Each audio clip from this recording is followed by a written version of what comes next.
Hello everyone, Rurikhan here coming at you with another first impressions video, and today we're going to be taking a look at Proteus.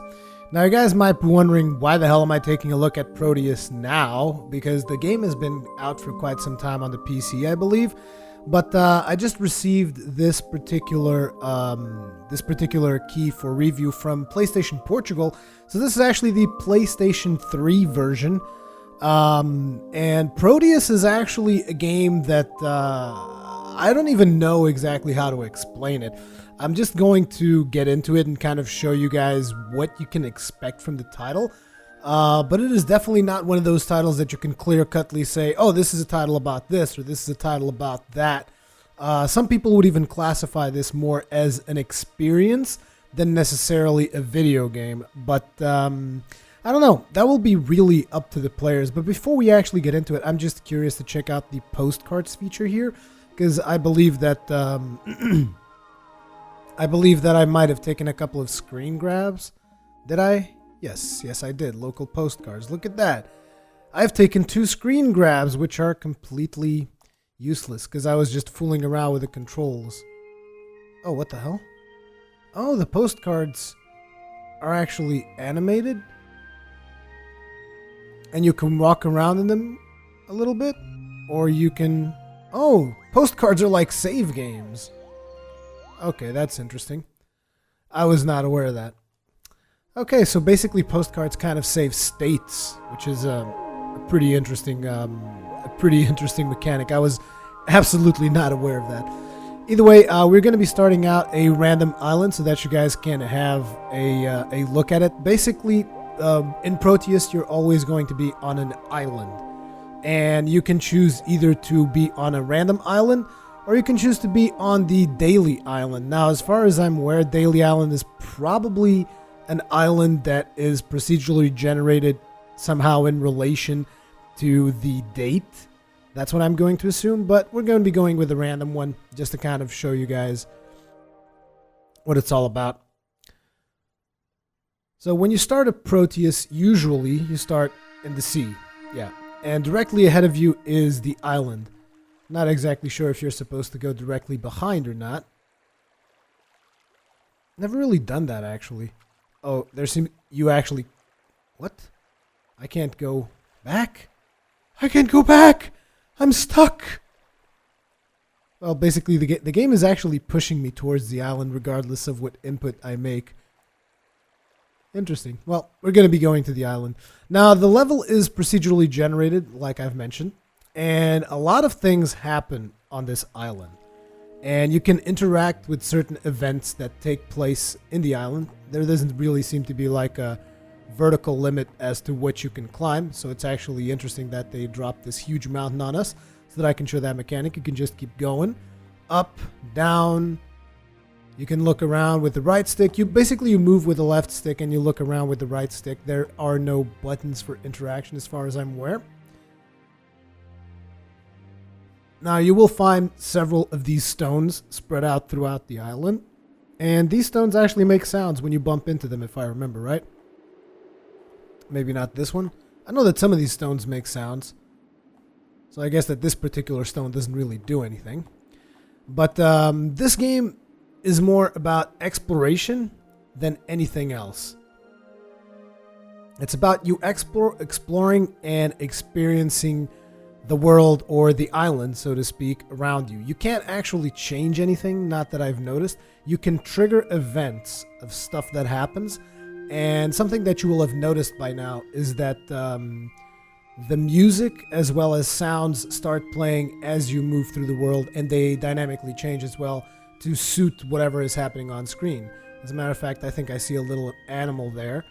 And if you go up to animals, they're going to make specific sounds and noises. And you can tell that the music itself is switching right now. Like, I'm just going to let you guys sink that in a little bit as I travel through these trees, and you guys will notice the music changing.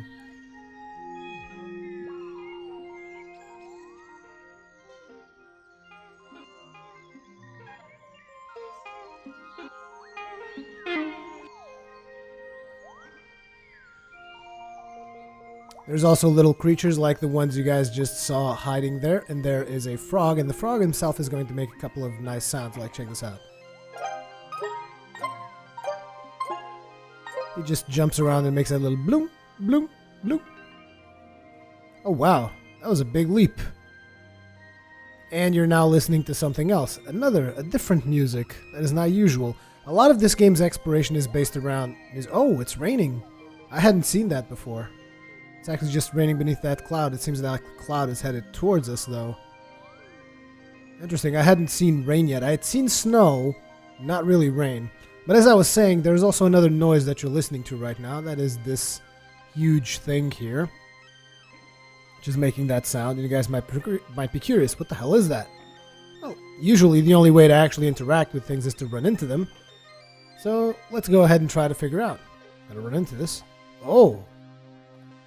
And we are now in a different location. This, ladies and gentlemen, is a teleporter. And on this side of the island, it is apparently not raining. So I guess it's a pretty big island. But yeah, this is a randomly generated island, and you just walk around and sounds and music shift according to what you do. You will find some landmarks that are kind of common amongst the several islands, because I know this because I've played a couple of different random islands. You can also notice a little bit of a detail here, which is when you look at the sun, the image starts growing whiter. Not really brighter, just whiter, like whitewashed. It's kind of to simulate like what happens in real life when you look at the sun, because basically you become blinded. You're blinded by sunlight. Unfortunately, the sun is going down, so we're about to experience nighttime. So this sun is no longer problematic. Oh, look. That's where the rain is. And the rain is moving towards us. No! These are some statues that I honestly don't know what these statues are about. But I do believe that they're somehow connected to something different that I've come to find that usually happens at night, which is the circular ruins. But I'm not exactly sure if that is the case or not. Oh, look, a whole bunch of those stones that I told you guys about. There's also a momentum mechanic in the game, so if you start going down, your character will move faster and it will pick up a little bit of momentum. Now, these stones are the ones that make noise, like I told you guys. Boom, boom. And you can make different sounds as you move along. Now, like I said, that is the reason why a lot of people are going to look at this game and they're going to be like, oh man, what the hell? How is that even a game? You're just running around, not really doing anything. But like I said, that is why this could almost be considered more of an experience than necessarily a video game. Whether or not that is the case, like, should this be considered an experience? Should this be considered a video game? I leave that debate to other people. I just care about, are you going to enjoy experiencing this? Are you going to enjoy playing this? Now that is the actual question, and that is what I would like to try to answer. Now, as you can see, the world is very simplistic. It's got a very 8-bit feel to it, almost, with the exception of the fact that it's actually in 3 dimensions. These trees almost look 2-dimensional when you look at them, but they're actually like, you know, that usual, you can't really see it very well, but they've got a couple of 2D things kind of to give a little bit more of a 3D effect and not just 2D, despite the fact of having a lot of 2D stuff on screen.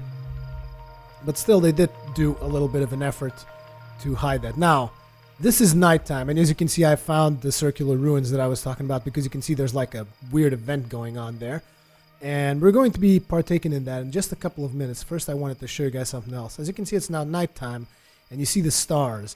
And the game has a nice little mechanic, which is if you go to the top of a mountain when it's nighttime, and you get close enough, the stars start like going all crazy. Let me see if this mountain is high enough for that. Not sure. This seems to be the highest point.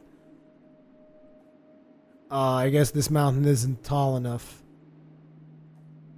Damn it. I guess my island is... Look, an owl. You see that thing over there, down there in the distance? That's an owl. Oh, really, Rurikhan? Is that an owl? Yeah, really. But yeah, usually the stars do a special effect when you go up to tall mountains at night. But I guess this time we're not going to be getting that. But obviously you see that thing that's happening there, and you're going to be curious, and you're like, what the hell is that? And you're going to be wanting to go towards it. So you go towards it, and this is one of the most impressive things that happens in the game, in my opinion. which is when you go towards these ruins, this thing is going to start forming a smaller circle, and as you can see, the game is like going in fast forward. I wish I could see the sun, but these clouds are really covering it. There's the sun. There it is. Look at that. Time starts moving forward faster and faster and faster. So you can actually see what is happening throughout the world as time passes by.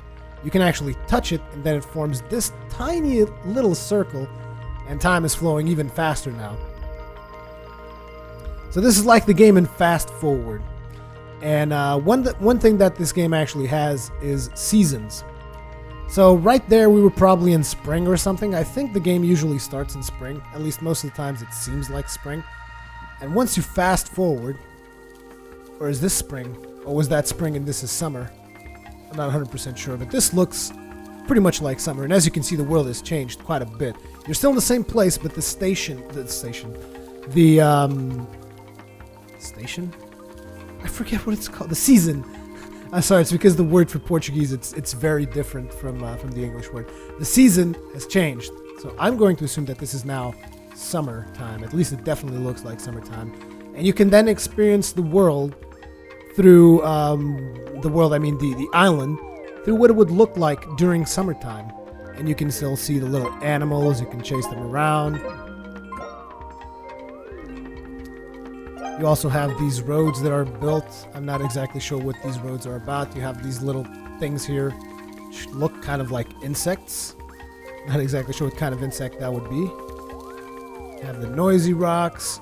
And it's all about you just exploring and discovering what other events you can interact with. I've seen other different events besides the event that I just showed you of the passing of the seasons, so to speak. These different animals that get startled when you come up to them. And I think a big portion of this game is just about relaxing, letting yourself go, and just experiencing and drawing your own conclusions. It's all just one big island for you to roam around in and explore. I mean, I really don't know how else to explain or what else I could possibly say about this game. If you like what you're watching on screen right now, most likely you will enjoy the game, because this is all the game is, as far as I can tell. I mean, obviously there are more events that you can fool around in and experience. You can see me just running around here. The game definitely has different looks and feels depending on the season that you're in. For instance, if I'm not sure if in this video I'm going to be able to reach fall season, because we still have to wait for nighttime again and whatnot. But when you get to the fall season, the music starts being a little bit more gloomy. And then when you go full on winter, like the island actually becomes covered in snow, and you see the clouds actually dipping down a lot lower. You can actually climb up on top of the mountains and look beneath you and see the clouds roaming around in the island. And I don't know, it is definitely interesting from an exploration standpoint. And it's definitely got a lot of stuff for you to kind of explore and look around and see what you can do. But at the end of the day, I know that this is not going to be a title that is going to be, it's going to appeal to a lot of people. But I do believe that there is an audience for this title. And I'll be straight up honest with you guys. That audience is clearly not me, because I mean, I like more action-packed games, so to speak. So you guys know me. I'm kind of biased when it comes to that, when it comes to those style of games.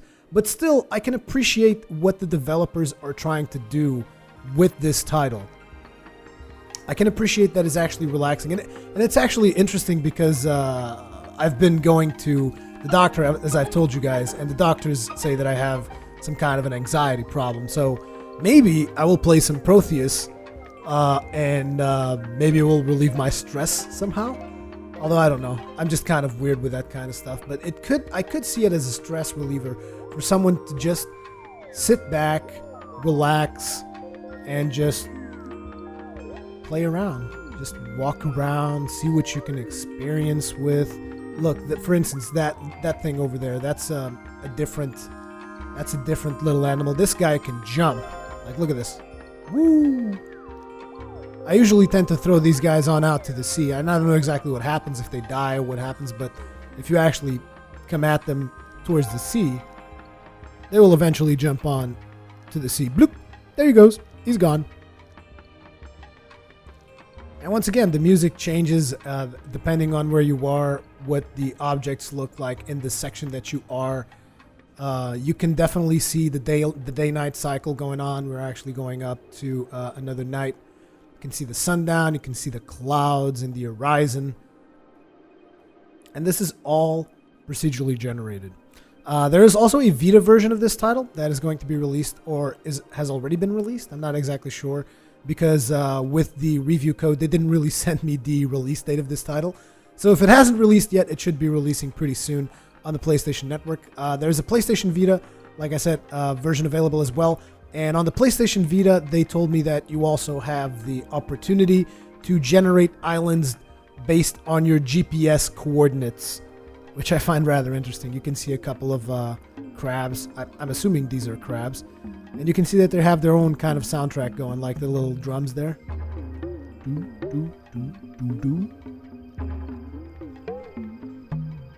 And these guys can actually go into the water. A lot of the animals don't actually go into the water.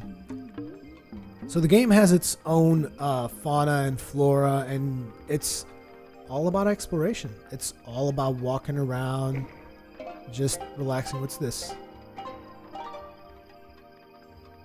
It's interesting that the animation on this particular animal, I think, is really well done, because it's very, very fluid. And you're like, but it's just like a couple of pixels jumping up and down. Yes, but it looks fluid, and that is the magic of animation. Fluidity. I don't know why exactly, but the particular animations on that guy, I like them. Oh, look, it's the circle again. I guess we can take you towards fall so that you guys can see what fall looks like. Although that's probably the last thing I'm going to show you guys, because if I keep going, I'm afraid I'm going to reveal maybe too much of the game, and you guys might not be that curious about exploring anything at all. But yeah, once again, every time at night you can come up to the, once you find the Circle of Ruins, which is probably available on every single island that you generate, I'm going to assume, you can usually come down here and just move the stations forward. Stations. I'm sorry if I confuse stations with seasons. It's just that's the word in Portuguese for seasons is stations, kinda. So yeah, as you can see, this is fall. You can see the leaves falling down from the trees, and they leave the leaves on the floor there.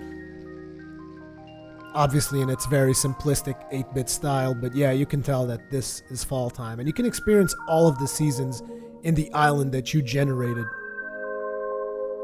I believe that the PlayStation Vita version also allows you to look around by using the gyroscope on the Vita. So basically you can actually move the Vita around, and it works kind of like a window into this world, which could probably enhance the experience if you really like the game. I believe the game is probably a cross-buy, because the code they sent me was for both the PlayStation 3 and the Vita. But yeah, this is Proteus. And it's actually sparked kind of a discussion in my mind as I was playing this in prepare to making these first impressions, which is the fact that here's the thing: a lot of people are going to be judging this game, right? I mean, probably a lot of people have already judged this game because it has already been out on the PC for some time. But what I mean is, a lot of people are going to judge this title as its merits of whether or not it is a video game. And I think that is an interesting debate, because a lot of people also have said, and I agree with that video games are a form of art. Well, if video games are a form of art, you should be free to express that art however you feel like it. Whether or not you personally enjoy what comes out of that person's expression of art, it doesn't really matter. It doesn't cease to be art just because you don't like it. I mean, I'm not a huge fan of Picasso paintings. Does that mean that Picasso paintings are not art? I would have to go ahead and disagree on that. But yeah, definitely. Video games are art, and this is an expression, a vision of the developers of this particular title. And it definitely shows that a lot of effort, in my opinion, was placed into this. I mean, procedurally generated world with several dynamic events, stuff that reacts to you as you move along, and the seasons detail, the detail of the clouds, the sunrise. I mean, sure, the graphics are simplistic, yes, but does that make it a lesser game? Well, as per usual, leave me your comments, feedback. How do you feel about Proteus? All that stuff. Oh yeah, you guys remember the stuff that was flying around during summer? Look at them now. So that's one of the reasons why I don't know exactly what these things are, but it looks like during fall they're supposed to like die or something because they can't really do much. These things were flying around in summer. Remember I showed it to you guys. So yeah, this is one of the things that definitely changes in fall. And if we went ahead and we advanced the whole in the Circle of Ruins, if we advanced the seasons one more time, it would be in winter. The island would be covered in snow and all that stuff. And yeah, this is Proteus. As per usual, feedback, comments, all that kinds of good stuff. Thank you very much for watching, and I will see you guys in the next one.